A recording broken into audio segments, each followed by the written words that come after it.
Okay, quick Gale break before we go back to these women pretending they're in a good place. If you're still here, you clearly have Bravo brain like I do, so go ahead and hit subscribe. That little button under the video, that tells YouTube, yes, I do want more unhinged Housewives breakdowns in my life. Now the bell is very I said what I said. That's you telling YouTube, don't play with me, I want to know the second she posts.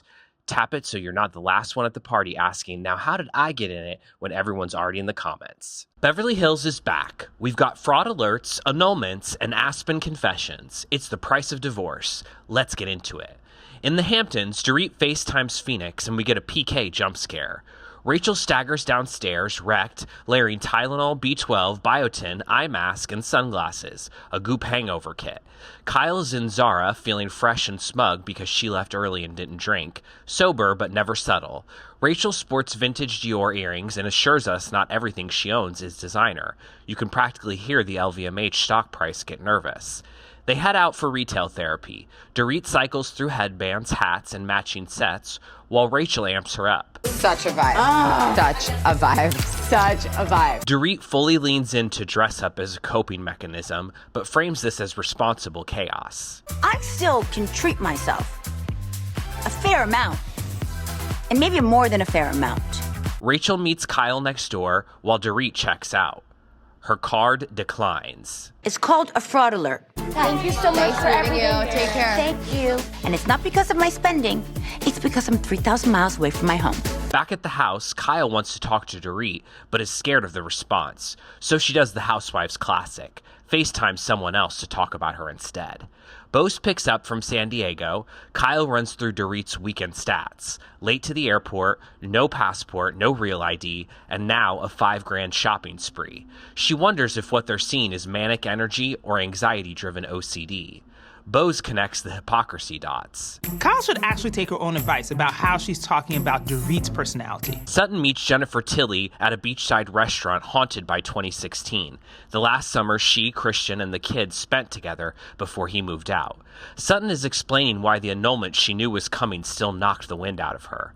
Christian wants the annulment so he can marry someone who used to be a close friend. I think the biggest betrayal was that neither one of them told me about the relationship. I had to hear it from my son. Jennifer would be on Dateline. If it was happening to me, I would be raging.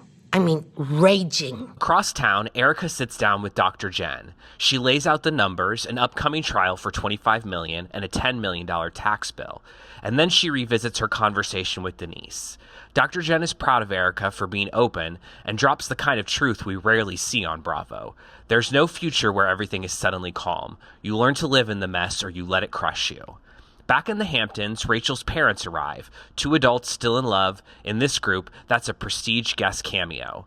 Rachel has already pre-warned her parents about Dorit's tardiness. I'm not sure if you'll meet. I'm not sure if you'll meet Dorit or not. Dorit finally arrives, and once seated, the women share their common ground about their divorces. Rachel's voice cracks as she explains the relationship her ex had with her parents. My ex was not a son-in-law to them. He was a son. Down in San Diego, Boz, Keeley, and Lael have dinner. Boz explains that her failed embryo transfer hit hard. Keeley gently asks how many rounds she can take before she needs to stop. Her core fear finally comes out. Keeley wants a baby, and if she can't give him one, he'll resent her. He insists he still wants to marry her, still wants to claim Lael as his daughter, baby or no baby. I'm glad to hear that. Clearly unconvinced, she admits the doubts linger. Keeley plays out his own what if, asking if she'd still love him if he had no source of income. His energy continues to irritate my spirit. Back in the Hamptons, the women head to dinner. Kyle shares a story of getting a note from a man on a plane that asked her to shower with him at the airport. Rachel's verdict is perfectly on brand. I mean, it's kind of creepy, but like if he's hot, it could be kind of fun. At dinner, Rachel drops it's exactly 1 year since her whole life broke open. She explains while Rodger was in Aspen and she was in the Hamptons hosting an event, something happened. They fought and she decided she was done.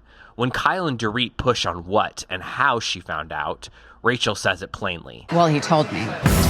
Rodger called her and confessed he cheated. Trust, the one thing she thought she had in the bag, was instantly annihilated. She says he wasn't always this way, and in fact, he used to be incredibly secure. When she was a young stylist surrounded by male models, she fooled around with one. I told him that I fooled around with this guy, and I'm not joking, he proposed to me the next day. Kyle says rewarding infidelity with a giant diamond the next day is not emotional stability. But considering the messenger of that message soft-launched her divorce on tour with Morgan Wade, it doesn't carry much weight. Rachel says she's thankful for what happened. Without it, she might have wasted another 6 years loyal to a man who was never coming back emotionally. She raises a glass and the women toast. Which housewife is paying the most for their divorce? Let me know in the comments.